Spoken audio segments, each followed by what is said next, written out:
नमस्कार, आप सभी का एक फिर से स्वागत है हमारे पौराणिक कथा यूट्यूब चैनल पर। प्रेम की चाहना, प्रेम हमारे चित्त की बड़ी भारी आवश्यकता है।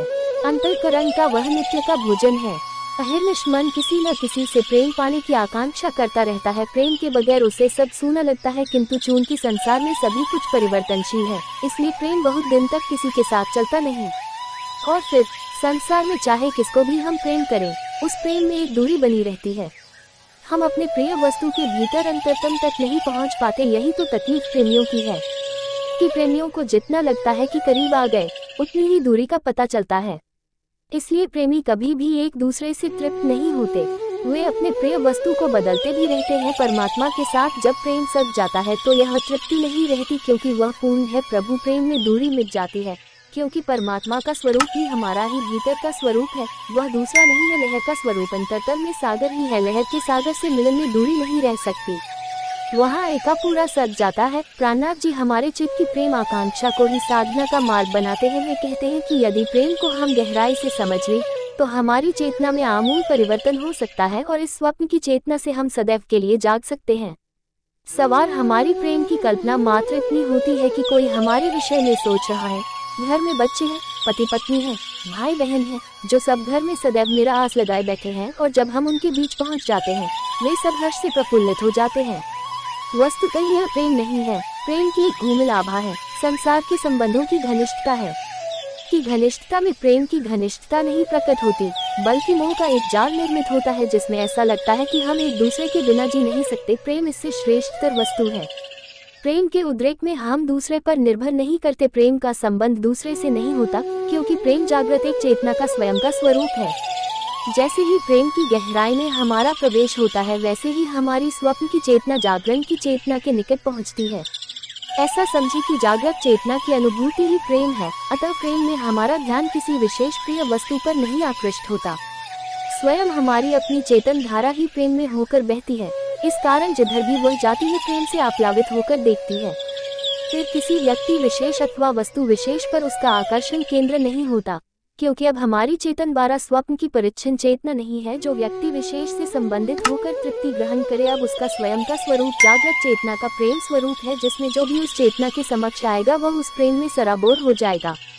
शत्रु का वैरभाव भी उस जागृत चेतना के प्रेम स्वरूप को बदल नहीं सकता। इसलिए नारद जी अपने भक्ति सूत्र में प्रेम की व्याख्या करते हुए कहते हैं कि जो समस्त वैदिक मर्यादाओं को भी भली भांति त्याग देता है, वह आध्यात्मिक अनुराग को उपलब्ध होता है।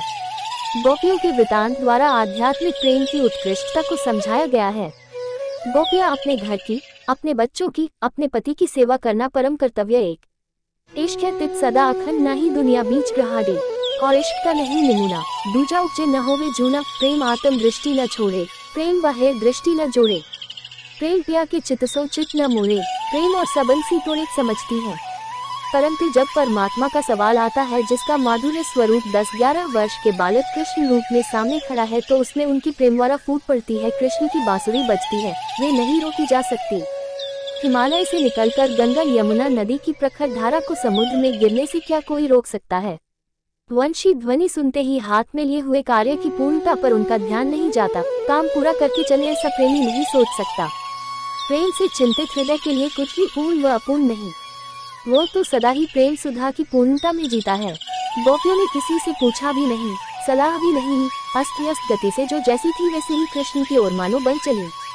जिनके चित्त में कुछ प्राक्तन संस्कार अवशिष्ट थे, अथवा जो घर में किसी मर्यादा के रोके जाने से जाने में समर्थ न हुई, उनके शरीर और घर छूट गए। वे अपने भाव शरीर से अन्यों की अपेक्षा पहले ही पहुंच गईं। क्योंकि आध्यात्मिक प्रेम का उद्रेक इतना प्रगाढ़ होता है कि संसार की कर्तव्य मर्यादा उसके प्रवाह में बाधा बन ही नहीं सकता। वस्तुतः जो भीतर आनंद है वही बाहर प्रेम है। आनंद और प्रेम दो नहीं, वरन एक ही अनुभूति की दो प्रतीतियां हैं। आनंद तो स्वयं को अनुभव होता है, प्रेम जो निकट आते हैं उन्हें अनुभव होता है। आनंद केंद्र है, प्रेम परिधि है। प्रेम का उत्कर्ष होने पर परिधि में अर्थात समस्त प्राणियों में करुणा और मैत्री का भाव बिखर जाता है, और भीतर आनंद रस का स्रोत फूट पड़ता है। आनंद का अभाव प्रेम, करुणा और मैत्री का अभाव है। द्वेष, ईर्ष्या, घृणा, मालिन्य इत्यादि से भरा व्यक्ति सदैव संघर्षरत रहता है। और संघर्ष से कितनी भी महान विजय हो, वह तृप्ति आनंद नहीं प्राप्त होता जो प्रेम रस के स्राव से सदैव सहजतः बिना कुछ परिश्रम किए उपलब्ध होता है। एक ही ऊर्जा है, जब वह जम जाती है तो बर्फ की तरह बनती है। शरीर के तल पर शरीर की मान शरीर है जिसे काम कहते हैं, लेकिन स्थूल एक दूसरे में विलीन नहीं हो सकते। स्थूल की सीमा है, वह अपनी सीमा नहीं छोड़ सकता, इसलिए स्थूल का मिलन क्षण भर के लिए होता है, उससे पीड़ा मिटती नहीं।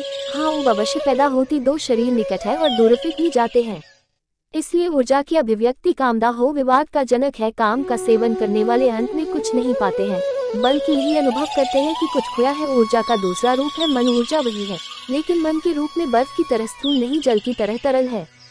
मन को जैसा भी डाला जाता है की तरल है। हिंदू के घर में बच्चा पैदा हो, मुसलमान के घर में रख दो, मुसलमान हो जाएगा शरीर तो माँ बाप की झलक देगा। यदि अस्पताल में बच्चा बदल गया है तो उसका मन मुसलमान का हो जाएगा।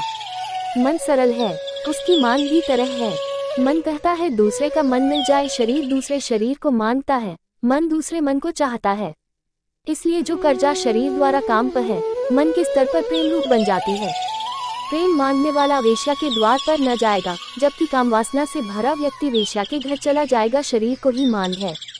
मम प्रेम पता है, बिना किसी के अपने को किसी को दे देना चाहता है। वो मन के इस मिशन से जो रस उत्पन्न होता है उसे प्रेम कहते हैं। प्रेम में खोना और पाना बराबर है, काम वासना में खोना ज्यादा है, पाना न कुछ है। प्रेम में एक संतुलन है, प्रेमी में एक तृप्ति दिखलाई देती है जो कामी में नहीं देखने को मिलती, लेकिन वह तृप्ति बड़ी भरोस की नहीं है। प्रेम किया, उसके ऊपर छा जाने की कोशिश करेगा, उसके ऊपर पूरा अधिकार जमाने की इच्छा करेगा और कहीं न कहीं उपदानदा होगी। फिर वह वृत्ति तृप्ति न रह जाएगी, वही विवाद का रूप। फिर आज जिसे प्रेम कर रहा है उसे छोड़ दूसरे पर आशा जमाएगा, कल वह किसी और के प्रेम में पड़ सकता है। हम एक जन्म से दूसरे जन्म की यात्रा इसी लक्ष्य को लेकर कर रहे हैं। विदेशों में प्रेम के बड़े प्रयोग लड़के लड़कियां करते हैं। एक व्यक्ति भारत में एक संत के पास आकर कहता है कि क्या कारण है कि उसने 21 बार प्रेम किया अलग अलग लड़कियों से, पर उसका मन अभी तक भरा नहीं और भीतर अशांत है। संत ने जवाब दिया कि संसारी प्रेम से कभी भी किसी को तृप्ति नहीं होती। यह ऐसा ही है जैसे कितना ही धन हमें मिल जाए, वह तृप्ति प्रदान नहीं करता, बल्कि मिलते ही उसका सुख समाप्त हो जाता है और कुछ ही समय के बाद उससे और अधिक कमाने की चाह पैदा हो जाती है। इसी प्रकार प्रेम के मिलते ही उसकी नवीनता का भान गायब हो जाता है। फिर चाह होती है कि किसी दूसरे का भी प्रेम मिल जाए। इसलिए मन स्तर पर ऊर्जा का अभिव्यक्तिकरण प्रेम की लालसा पैदा करके मनुष्य को जीवन भर इधर उधर भटकाता ही रहता है। यह खुजली की तरह की संवेदना है, जितना भी खुजलाओ मन भरता नहीं और खुजलाने की जलन होती है। यही कारण है कि प्रेम तो संसार में किसी को नहीं मिल पाता। लोग इतने ना समझ है कि उस कमी की पूर्ति करते हैं। प्रेम की कहानी किस्से पढ़कर, चित्रपटों में, गानों में, दूसरे के जीवन में ही प्रेम को ढूंढ ढाकर नकली संतोष किया जा रहा है।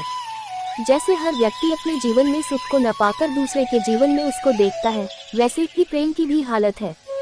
हमारे अपने जीवन में नहीं है, लेकिन मजनू के जीवन में था, फिल्मी अभिनेताओं में होगा। नकल के जीवन के प्रतिबिंब की चमक का यही सुहाना धोखा है। ऊर्जा का एक रूप और है जिसे आत्मा कहते हैं। इसमें बर्फ जैसी शरीर की स्थूलता नहीं है और न ही पानी जैसी तरलता, इसलिए इसे न दूसरा शरीर चाहिए और न ही दूसरा मन। आत्मा अदृश्य भाव जैसी व्यापक है, वो केवल सर्वत्र नहीं चाहेगी।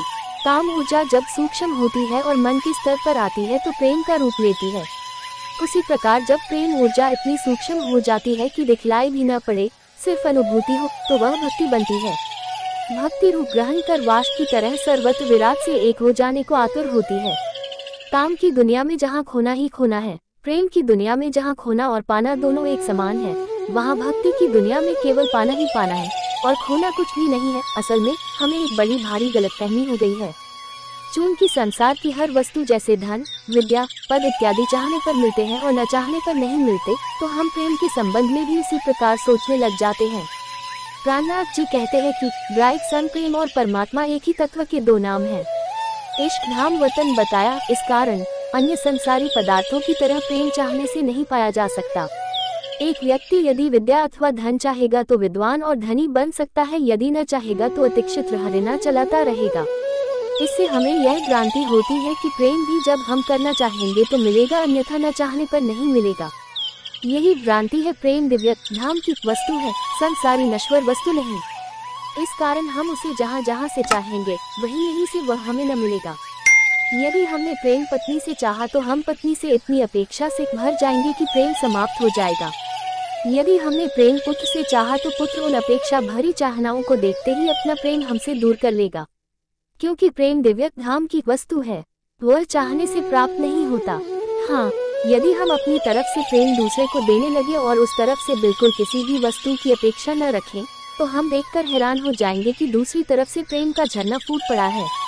फिर जिस किसकी तरफ हम प्रेम भाव फैलाएंगे, उन सभी व्यक्तियों की ओर से हमारे लिए प्रेम उमड़ पड़ेगा। जितना ही अधिक व्यक्तियों के लिए हमारी प्रेम धारा बहेगी, उतना ही प्रेम के दिव्य रस का स्वाद हमें अनुभूत होगा। इसलिए संत कहते हैं कि इसमें कंजूसी क्या करना, सभी प्राणियों के लिए अपना प्रेम भाव फैला लेना चाहिए, क्योंकि जितना ही अधिक प्राणियों के लिए हमारा प्रेम भाव फैलेगा, उतना ही दिव्य रस की अनुभूति हमारे भीतर बढ़ती जाएगी और जल्दी ही वह घड़ी आ जाएगी जब हमें परमात्मा जो प्रेम स्वरूप है का साक्षात्कार हो उठे। ऐसा समझिए कि सब खिड़कियां बंद हैं और बंद घर में हम भीतर बैठे हैं। सूर्य की रोशनी नहीं, हवा के झोंके नहीं, फूलों की गंध नहीं, पक्षियों के कलरव की आवाज नहीं, हम अपने में बंद बैठे हैं। ऐसा शरीर है, द्वार दरवाजे सब बंद। फिर हमने प्रेम के द्वार खोले, खिड़कियां खोली, हवा के झोंके ने प्रवेश किया, सूरज की किरणें आई, पक्षियों के गीत गूंजने लगे, आकाश की झलक मिली। ऐसा रस है प्रेम का। मन द्वारा ऊर्जा थोड़ी खुलती है, लेकिन बैठ हम घर में ही हैं। भक्ति में हम घर से बाहर निकल आते हैं। भक्ति में हम घर से बाहर निकल कर खुले आकाश में खड़े हो गए। अब सूरज आता नहीं है, बरस रहा है। अब हवा कहीं से आती नहीं, हमारे चारों ओर आंदोलित होने लगती है। भक्ति का भाव उदय होता है समर्पण से। समर्पण का अर्थ है अपना पूरा जीवन छोड़ देना प्रभु के हाथों में। यह तभी घट सकता है जब हमें यह बोध हो जाए कि हमारे लिए कुछ होता नहीं। हमने अपनी तरफ से बहुत चला ली है, पतवार पर नाव कहीं पहुंचती ही नहीं। एक पतवार से नाव पहुंच भी कहां सकती है, वह गोल गोल वहीं घूमती है। इसी प्रकार जीवन नया है, इसमें जब तक हम परमात्मा का हाथ न शामिल करें, तब तक यह गोल गोल जीवन की दुष्चक्र में ही घूमती रहेगी। इतनी समृद्धि के बाद अब पाश्चात्य देशों में लोगों को समझ आने लगी है कि केवल धन से, मनोरंजन के साधनों से और विलासिता से जीवन से रस नहीं पैदा हो सकता है। जीवन की कुछ बनावट ही ऐसी है कि यहाँ जो कुछ भी किया जाए वह कुछ समय बाद ऊत पैदा करता है। कितना ही टीवी देखो, फैलाओ, फिल्में देखो, शराब पियो, काम का सेवन करो, प्रेम चक्कर अंत में वह पैदा करता है नीरमता हो। असली सरसता का नाम है परमात्मा। रसो वह सब वही रसमय है, अन्य कुछ नहीं। अन्य पदार्थों में केवल आभास है, थोड़ी दूर तक वह आभास हमें मुग्ध कर लेता है, लेकिन शीघ्र ही वह जन्म देता है ऊब को। इसलिए जो अपनी रस है, जिसे परमात्मा कहते हैं, उसे अपने जीवन में शामिल करना होगा। उस परम के शामिल होते ही हमारे जीवन में ऐसा कुछ प्रतीत होने लगता है जिसके लिए जवाब देना मुश्किल है। अपने भीतर एक ऐसी खुमारी पैदा होती है, एक ऐसे रस का स्त्राव होता है कि उसके सामने संसार के सभी रस फीके पड़ जाते हैं। जिस किसी ने एक बार भी उसका स्वाद के लिया, फिर उसे जीवन के दूसरे किसी रस का स्वाद आ नहीं सकता। मीरा, बुद्ध, महावीर ये सभी राज्य वैभव तो छोड़ सकते हैं, पर जो उनके भीतर घटित हुआ है उसे नहीं। देव जी को बचाने हो कहीं जरा सा स्वाद मिल गया कि फिर उनके पिता उन्हें संसार के किसी रस में न भरमा सके। प्राणनाथ जी, लालदास जी आदि से उस दिन संसार के सारे धन व पद के रस छूट गए, जिस दिन उनके भीतर के रस का झरना फूट पड़ा। इसलिए जो परम रस को उपलब्ध होना चाहते हैं, उनके जीवन का ध्यान दो बातों में समाया हुआ है, समर्पण और प्रतीक्षा। समर्पण से भक्त प्रारंभ होती है और प्रतीक्षा पर पूरी होती है। प्रतीक्षा का अर्थ है अनंत धर्म। जल्दी प्रेम में होती नहीं, हमने जल्दी की नहीं की, चूंकि प्रेम में बड़ा धैर्य चाहिए, क्योंकि जल्दी आमद की खबर है। छीना झपटी की आदत है और प्रेम छोना से मिल ही नहीं सकता। भक्ति स्वाद ऐसा है जैसे कोई काव्य का रस ले रहा हो, कविता पर कोई झपट नहीं पड़ता, बल्कि उसका रसास्वादन धीरे धीरे चाय चुस्की लगाकर किया जाता है। गणित के प्रश्न को, विज्ञान के सिद्धांत को यदि एक बार समझ लिया तो यह समझना पूरा हो जाता है, फिर दोबारा नहीं होती। लेकिन काव्य बार बार पढ़ा जाता है। यही कारण है कि जो उस परम रस को उपलब्ध होते हैं, उनके गीत काव्य बनकर वह उठते हैं, और ऐसा कभी पूरा नहीं होता। जितना ही प्रेम में हृदय डूबेगा, उतना ही वह उद्घाटित होगा। बोलो श्री प्राणनाथ प्यारे की जय, बोलो श्री धाम धनी राजश्यामा जी की जय।